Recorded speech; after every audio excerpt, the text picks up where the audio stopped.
Genesis 37 verse 3 to 6. Kepha Israel wathanda uJehova kakhulu kunabantwana bakhe bonke, ngokuba wayeyindodana yobuxhegu bakhe. Wamenzela ingubo enemikhono emide. Abafowabo babona ukuthi uYesu umthanda kunabafowabo bonke, khona bamzonda bengenakukhuluma kuye ngokuthula. uJosefa waphupha iphupho, wabalandisa lona abafowabo. Babelokhu bemzonda kakhulu.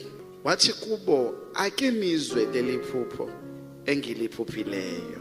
Bhekani, besibopha izithungu ensimini, naso ke isithungu sami sivuka sima. Nazo ke izithungu zenu zesiphahla zesikhothamela isithungu sami. Verse 8 uthi, base bethi kuye abafowabo, impela uyakuba inkosi yethu, usibuse na. Bamzonda kakhulu kunakuqala ngenxa yamaphupho akhe namazwi akhe. Asifundele phakathi yokugcina, benza njani? Bamzonda kakhulu kunakuqala ngenxa yani yamaphupho akhe namazwi akhe. Baba, izwi lakho leli othe wena liphefumule wena kuba lilungise liqonde liyale. Siyabonga namanje Baba, umgcotshwa wakho esamile, athukulule inkosi okusenhlizweni yakho, mbusiseke naye umqinise njalo uJesu ophilayo. Amen. Siya ku Genesis 45, siqala ku verse 1 siya ku 5. Ngizosala sengixuba nje, and then soqeda lapho siya ku Genesis 50. Khona uJosefa wayengesana kuzibamba phambi kwabo bonke abemi naye. Wakhala wathi, phumisani kimi abantu bonke.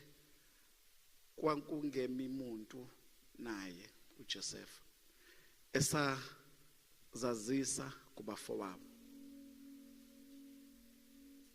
Wayesephakamisa izwi ngokukhala, abaseGibhithe bakuzwa, nendlu kaFaro yakuzwa. Verse 3, wathi uJosefa kubafowabo, nginguJosefa, ubaba usekhona na? Abafowabo babengena kumphendula, ngokuba bashaqeka ebusweni bakhe. Josefa wayesethi kubafowabo, ake nisondele kimi. Ubambe lapho nje, ake nisondele kimi. Ake usho leyo ndawo khona uzoyikhumbula, ake nisondele kimi. Basondela ke, wayesethi, nginguJosefa umfowenu enathengisa ngaye eGibhithe. Manje ningabi buhlungu, ningazithukutheleli ukuba nathengisa ngami. Funda nami ke. Ngokuba uNkulunkulu wangithuma phambi kwenu ukulondoloza izimpilo zenu. Asifundele that part again. Ngokuba uNkulunkulu wangithuma phambi kwenu ukulondoloza izimpilo zenu. Story sika Josefa sisiqale khona ke lapha sekuqaleni. Uma siqala istory siqala ku verse 1, sisitshela ngeminyaka yaJosefa okuyiminyaka eyi-17. Bese siqhubeka istory, sithola ukuthi uJosefa waxoxa nabafowabo njengoba kade sifunda ku chapter 37. Eziqhubeka indaba, siphinde sithole ukuthi uJosefa waphupha. Bamzonda abafowabo okokuqala ngoba wayehambisa imibiko yokona kwabo yamaphutha abo ngesikhathi belusa. Ahambe ayotshela ubaba wabo, bamzondela lokho okokuqala.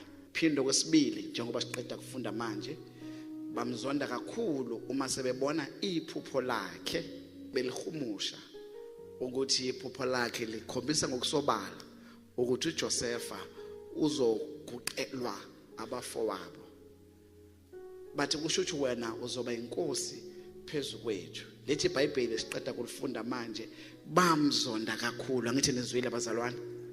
Okay, now enzondweni ke leyo uyaphinda futhi okwesithathu. Asela sengiqhubeka nestory khona sizosi understand, sihambe sonke sis understand. Uyaphinda okwesithathu uJosepha uxoxa iphupho lakhe manje eselino mawakhe nobaba wakhe bemkhothamela kwabona. Qhubekeke indaba. Bafowabo bamakhela itulo ke uGibe, bamakhela iplot, bamplothela ukuba bamakhela uGibe ukuba bambulale. Into yokuqala abayenza bamfaka emgodini ngenhloso yokuthi bazombozela emgodini, afele emgodini. Amen bazalwane.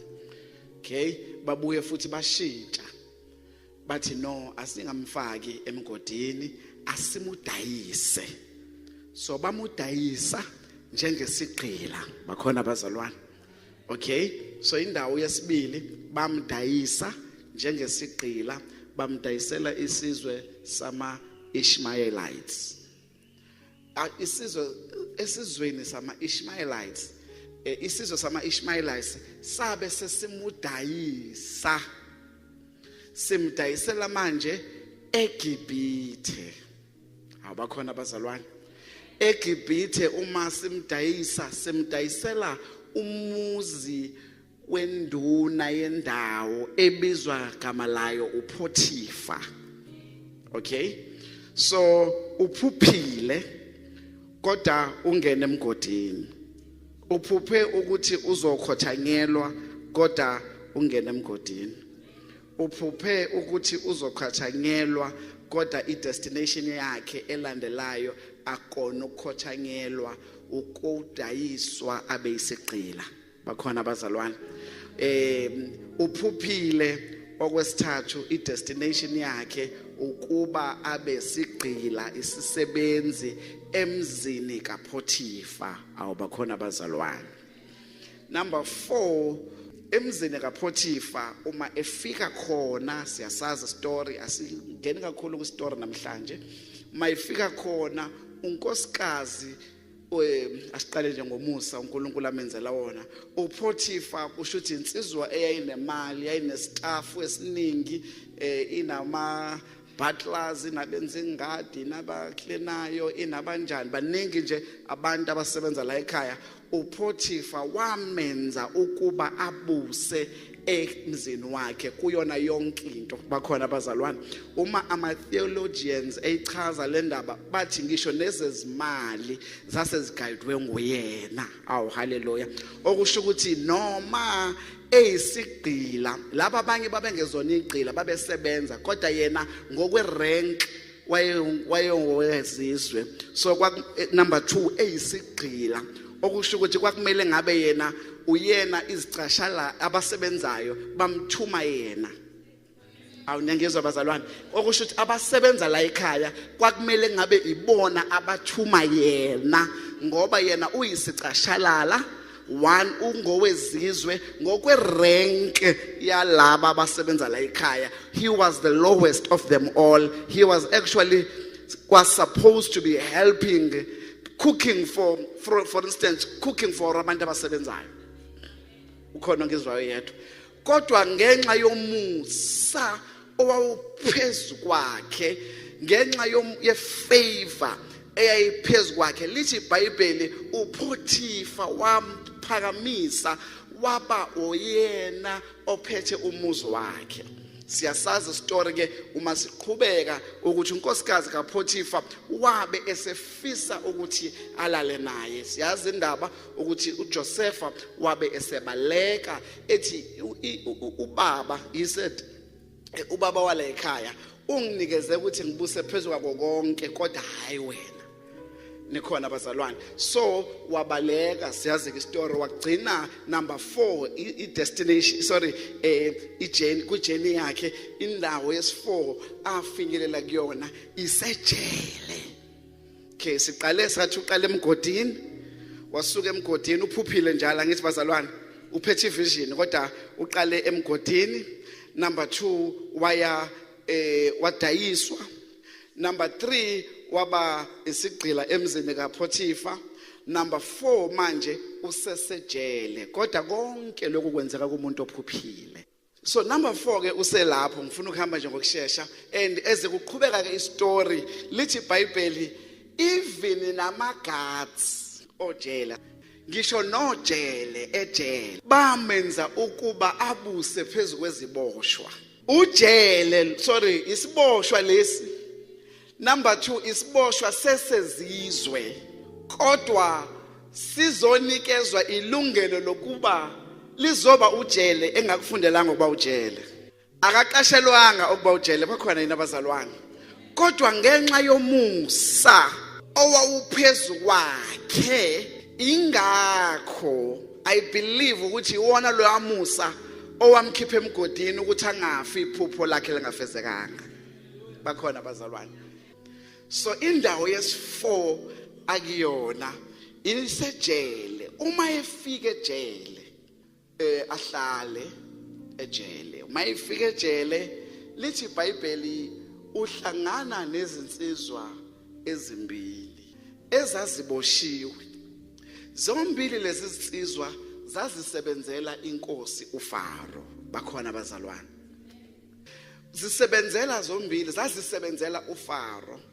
Zaboshwa ke lezi zinsizwa ngamacala ke esingachazelwa ngawo ukuba zazenzeni kodwa kunamaphutha ezaziwenzile ezenza ukuba zombili. Eyokuqala engumbhaki, eyesibili yayingikhaberia so yayiyumsizi kalokhuzana.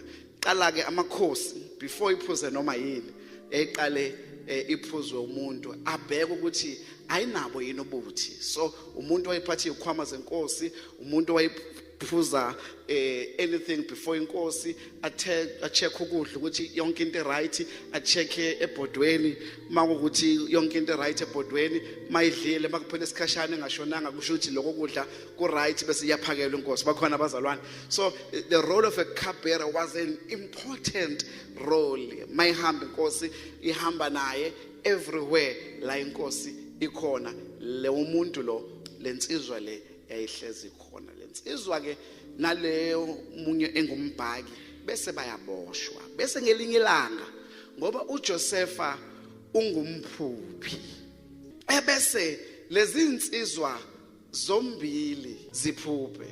Qhamuke yokuqala ixoxe iphupho layo amtshela uJosepha ukuthi hayi unfortunately wena uzofa ile engumbhaki einsukwini ezintathu. Le engekhaberia amtshela uJoseph ukuthi hayi wena uzophuma ubuyiselwe back kwiposition yakho and ngampela kwenzeke kanjalo. Bakhona abazalwane. Now uma kwenzeka kanjalo ke bese isiphumile lensizwa angithi sibuyele back ekubeni close nenkosi. Angithi bazalwane ayiphumanga nje kuphela ejele kodwa iphume ejele yabuyiselwa kwiposition yayo. Uma siqhubeka ke istory isaxoxa istory nje ngizoshumayela khona manje. Uma siqhubeka istory lithi iBhayibheli lensizwa uma isiphumile ngeke ngichaze ukuthi wayithena uJosepha kuyona kodwa ke asiqhubeke nje. Mayisiphumile ebese ngelinye ilanga uFaro eyaphupha naye. Uma isephuphile uFaro bhekeke emndaweni ukuthi ubani ongasihumushela leli phupho na. Bahluleka abantu. Bakhona abazalwane. Ekugcineni ikhumbule lensizwe ukuthi yazi kunensizwe engangiboshwe naye. Ngangise Robben Island naye. Nikhona abazalwane. eRobben Island lensizwa yasihumushela amaphupho sobabili wena Nkosi. Le omunye wathi uzofa washona ngempela. Lo oyimina wathi ngizophuma ngibuyisele kwiposition yami ngempela kwenzeka. Uma echaza le ndaba yakhe ebese ithi Nkosi awumbize lo muntu. Lithi iBhayibheli wambiza uFaro walichaza iphupho. Sesoshumayela ke khona manje. Uma elichaza iphupho lithi iBhayibheli uFaro wabe okay, isi-English iphupho ngoba lizoba relevant later. Ephushweni uthi kuzoba khona iminyaka eyisikhombisa yenala. Kule minyaka eyisikhombisa yenala beka ukudla ezinqolobaneni. Ungakudli konke ukuze udayisele isizwe nabangaphandle nabezizwe wakhe umnotho wezwe. Bakhona abazalwane. And then uthi ke uFaro ngenxa yokuba man bazalwane, this is interesting, this is where the mystery comes from. uFaro as soon as emchazela iphupho, uFaro useyalikholwa iphupho. Yazi omunye bezothi hayi ake ngilinde ngibone ukuba iyenzeka ngempela yini lento. Kodwa ngenxa yokuba umusa kaNkulunkulu wawunayo. So ke lithi iBhayibheli abese enikezwa iposition, the second highest position. Abayihumusha kangcono bathi uFaro wayeyinkosi, yena wayifaniswa neprime minister endaweni. Bakhona abazalwane. Now ake sibuyele ke ezincwadini esisifundile. Sithola lana ke ukuthi kwakunesomiso kuyona yonke ke indawo, including nala kwakuhlala khona uJakobe obizwa ngoIsrael kule ndawo kunye nomndeni wakhe. Now was affected by isomiso lesi ayesilokhozile uFaro, sorry ayisiphuphile uFaro kodwa esihomushile uJosefa. Awubakhona abazalwane. Ngifuna ukubheka ke now,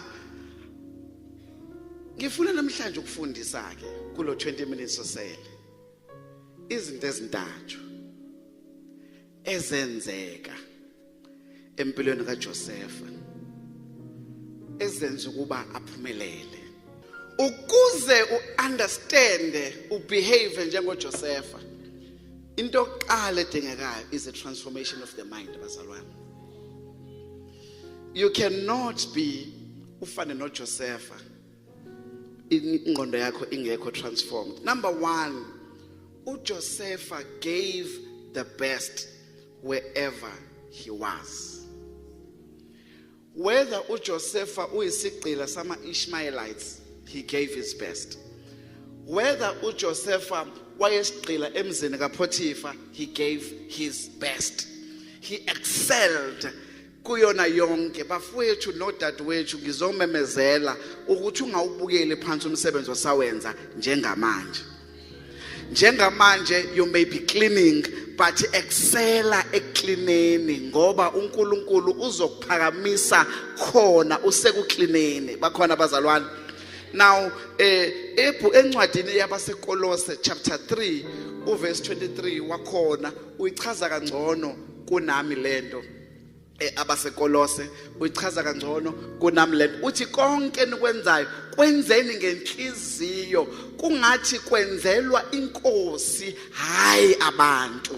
How bakhona abazalwane. So whatever you do, whatever uJosefa did, even esetilongweni uJosefa was isiboshwa esivuse ezinye sithi bafowethu seku6 ngo7 ufuneka siphume sihambe siyolima, ngo6 uselungile usevuse ezinye iboshwa, ngo10 to 6 ngo27 useready. Uma imbhede ezinye iboshwa, can imagine him, uma imbhede ezinye iboshwa ingalungisiwe wayengalindi ukuthi zize ziphenelwazwe, wakoba kuyena ozilungiselayo ngoba engafuni umuntu abesenkingeni. He did everything that he did with inhliziyo ephelele. Ingakho uNkulunkulu amphakamisa noma eyisiboshwa kodwa amenza ujele. Bakhona yena abazalwane. Kwakungamele aphathe umuzi kaPotiphar kodwa ngenxa yokusebenza kwakhe okuzimisela. If uhamba uye encwadini kaProverbs chapter 22 uverse 29 wakhona uphinde ufakazela lento esikhuluma ngaye. Uthi uyambona umuntu ehlakaniphile emsebenzini wakhe na uyakuma phambi kwamakhosi akayikuma phambi kwabantukazana. God will elevate you if you work hard. God will elevate you if you have a spirit of excelling. Whichever area uNkulunkulu akubeke kuyona, kungaba usaklina, kungaba usayisecurity, kungaba yini, do it with a smile. Do it with your heart.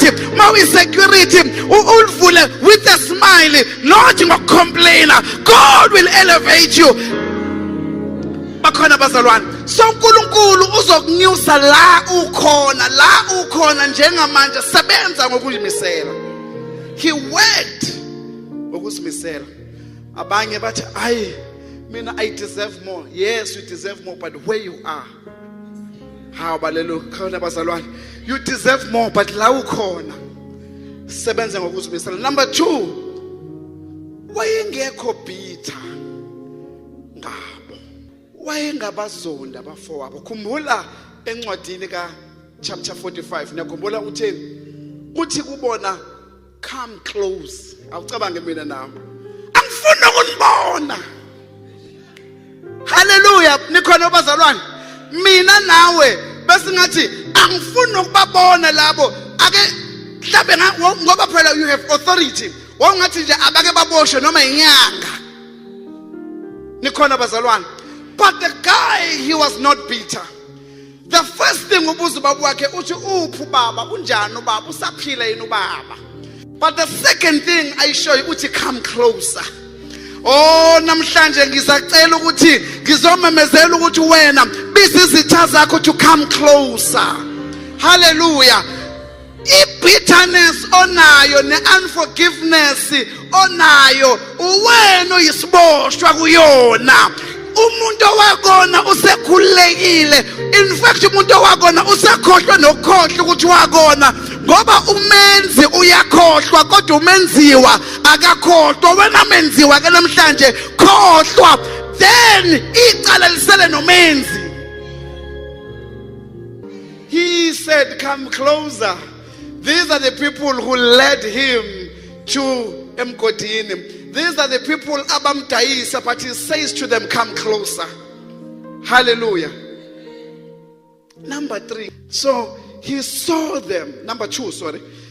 He saw abafowabo as the agents for change. Wabona abafowabo njengabantu abaletha uguquko empilweni yakhe. Ubona abafowabo njengabantu abamsizile. Ubona, in fact, he stopped short of saying ngiyanibonga bafowethu for ukungidayisa. Ngoba ukube kuthiwa ningidayisanga ngabe nami ngihamba nani ngisuka le ngiza la ngizofuna ukudla, ngabe nami ngishawe isomiso, ngabe nami ngishawe indlala njengoba niphashile linjena nje, nami ngabe ngifana nani. Kodwa uNkulunkulu emuhle wasebenzisa nina ukuba angafuna imani babazalwane. He saw them as agents for change. You see, this week,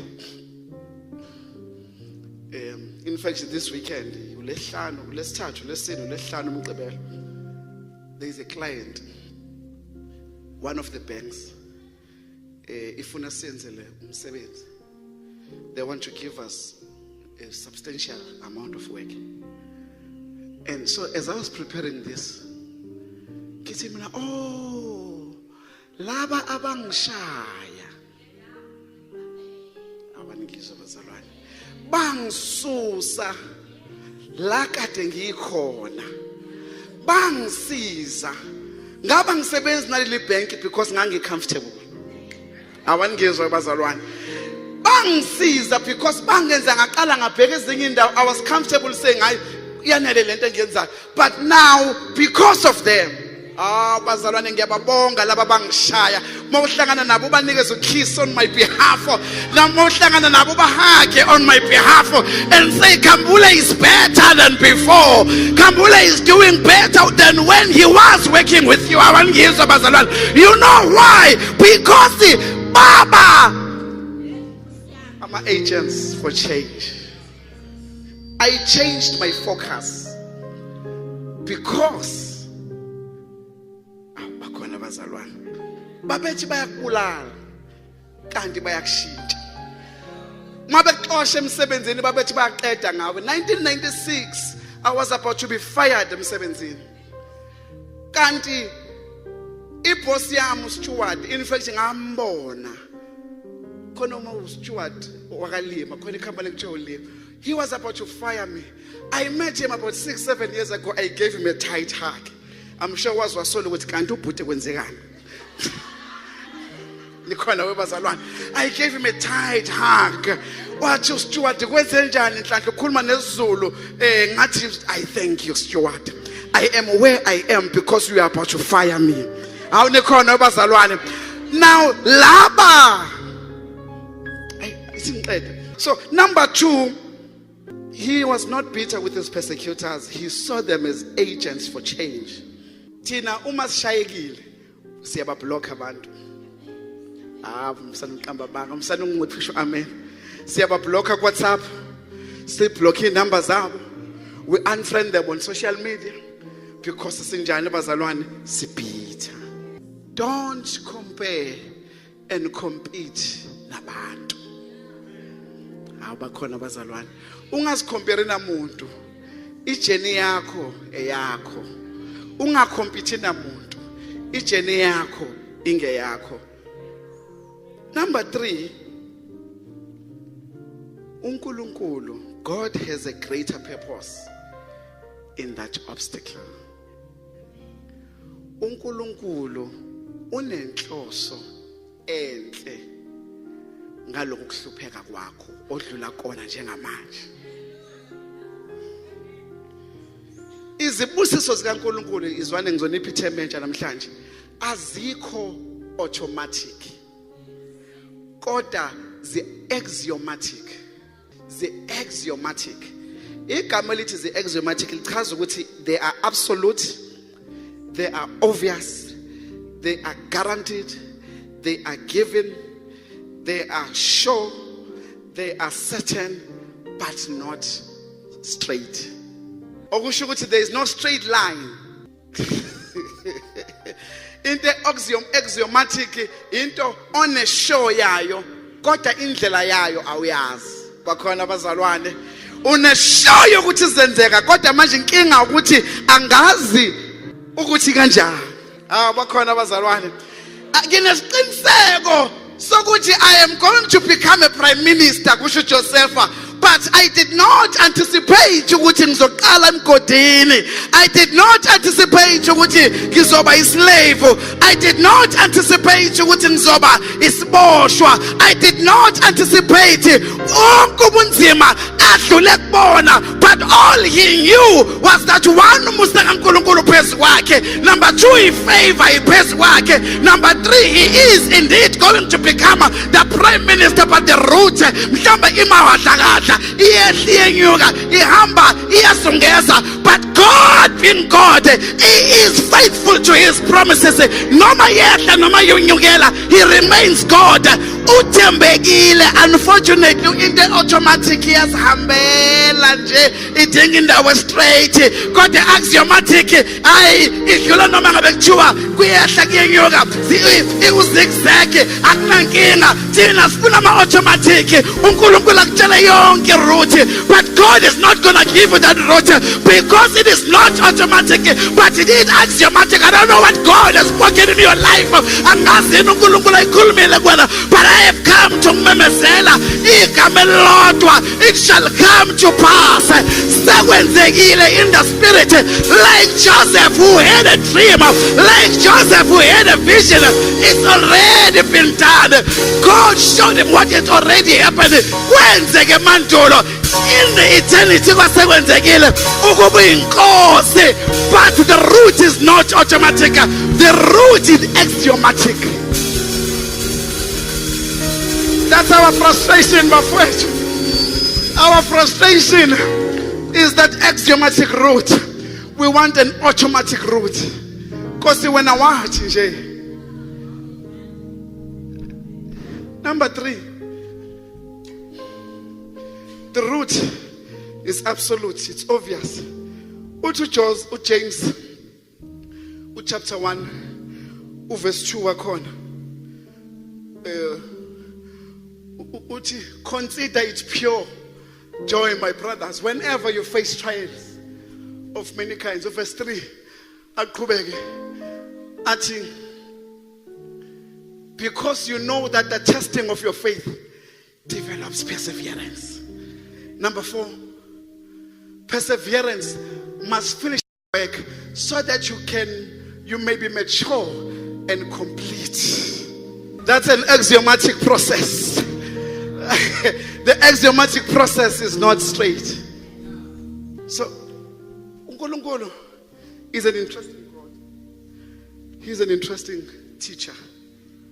Because usinikeza a test before a lesson.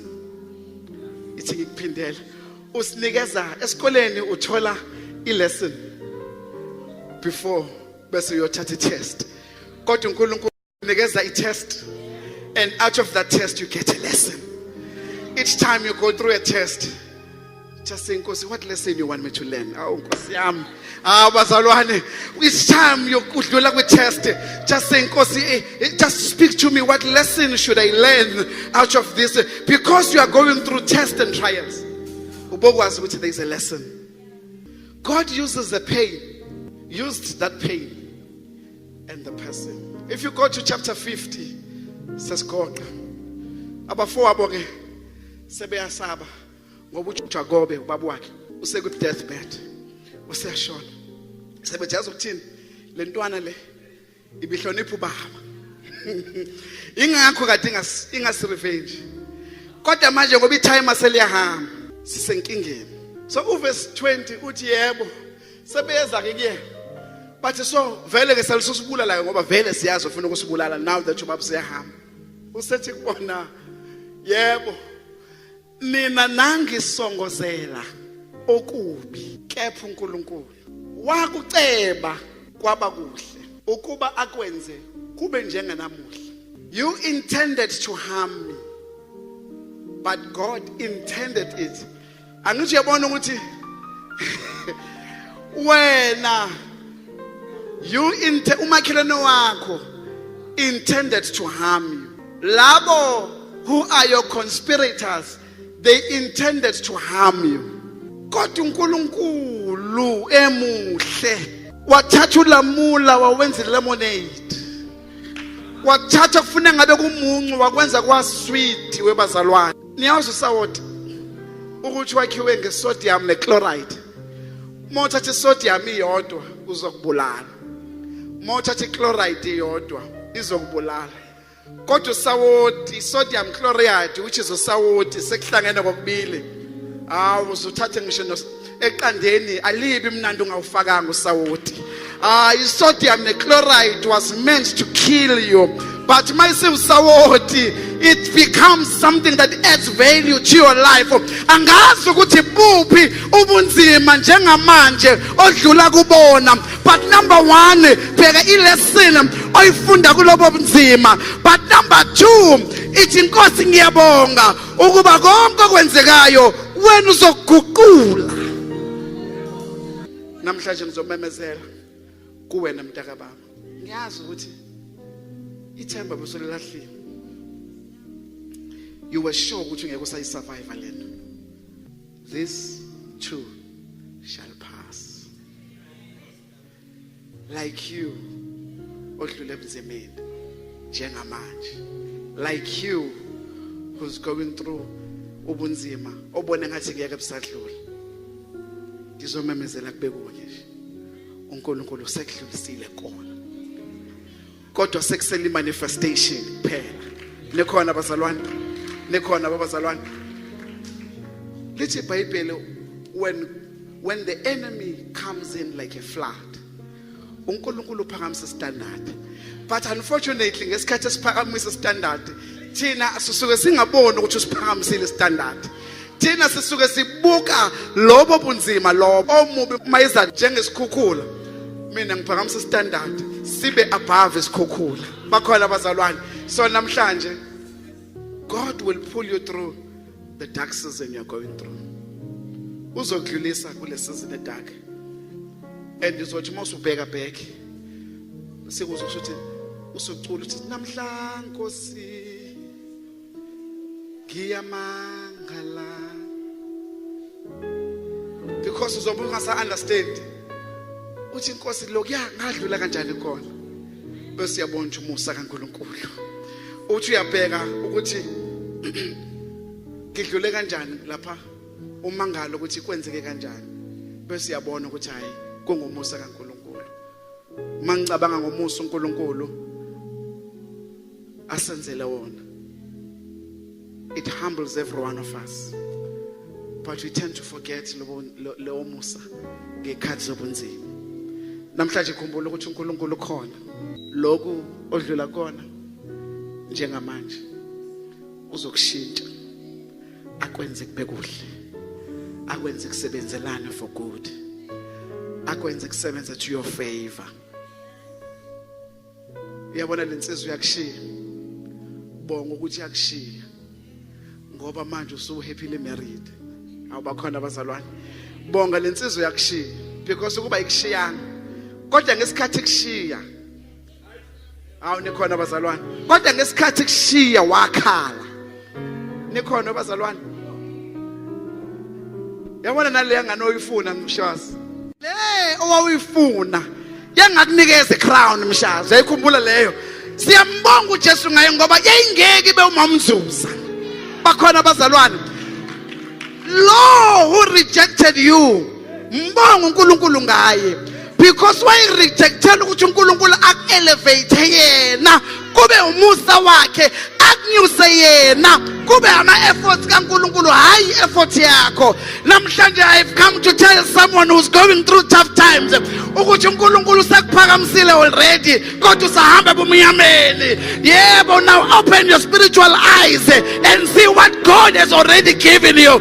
Open amehlo akho kamoya namhlanje. Bazalwane, namhlanje vula amehlo akho kamoya. Tell the devil that you have no power in my life. You have no power emndenini wami. You have no power kubantwana. You have no power emshadweni. You have no power emsebenzini. You have no power in my business. You have no power even in mina. Everything ebizwa ngegama lami, everything ethinta igama lami, yonke into ebizwa ngami, yonke into ebizwa ngoNhlanhla Khambule ibusisiwe. No matter what you're going through, the devil is going to remind you about what you're going through, but remind him what God has told you, but remind him about the promises of God. God has promised you. He promised to Joseph when he was 17, but he only climbed to the crown at the age of 30. 13 years of hell, 13 years of broken pieces, 13 years of pain. I don't know, but I have come to tell you, you are a Joseph. You are a Joseph. In your own right, God has already elevated you, but the enemy is busy fighting you.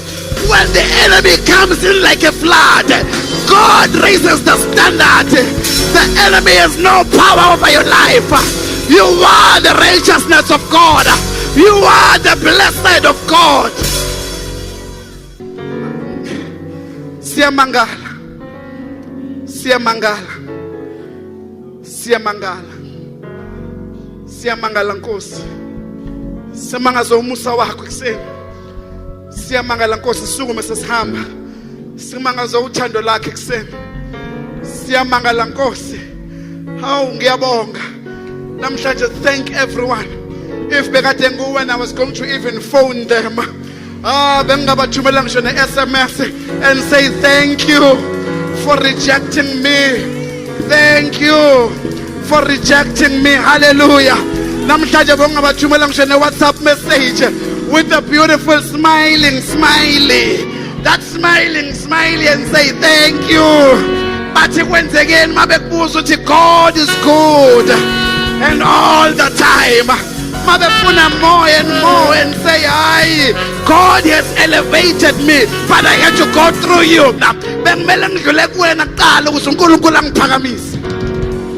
I'd like to believe ukuthi bekuyinhloso kaNkulunkulu ukuthi uzwele lizwi namhlanje. Bekuyinhloso kaNkulunkulu So ukuthi uzwe lelizwe namhlanje, so that you begin to understand the axiomatic process. The axiomatic process. It's certain. It is for sure. But ukuthi asiyazi ukuthi izofika nini. But ukufika kona sinesiqiniseko ukuthi izofika. Ithi ngikutshela, you will not die until uNkulunkulu fulfill ipurpose yakho ngempilo yakhe. Ithi ngixoxele, you will not die. Ngeke uzofa uNkulunkulu engafulfillanga lokho uNkulunkulu afisa ukwenza ngempilo yakho. Kwenye inkathi kuzobe ngathi uyafa. Kuzobe ngathi uyasha. Kuzobe ngathi kuyaphela ngawe. Futhi namhlanje ngizokukhumbuza about that axiomatic process. Ngifuna sikhuleke namhlanje. Ezisiye emaphasikeni, whoever kade umbambele igqubu ngento ayenzile. Ithi ngikuphindele, noma ubani kade umbambele igqubu ngento ayenzile. Lidedele namhlanje. Because i-perspective usuye understand. Idedele namhlanje.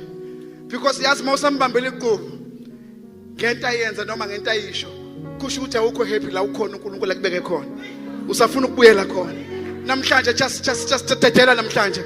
Dedela insenkosi. Angizwa bazalwane. Dedele namhlanje. Lo waxosha wherever. Noma ngabe kuthiwa umfundisi uyazi ukuthi wangibiza ngaliphi igama, noma ngabe kuthiwa kubiza ngani. Just appreciate where God has placed you. Appreciate where uNkulunkulu ekubeke khona namhlanje. The only way to appreciate it is ukuthi umxolele. Namhlanje ngifuna ukunqoba umoya wequbu, wamagubu esinawo. Dedela. Hallelujah.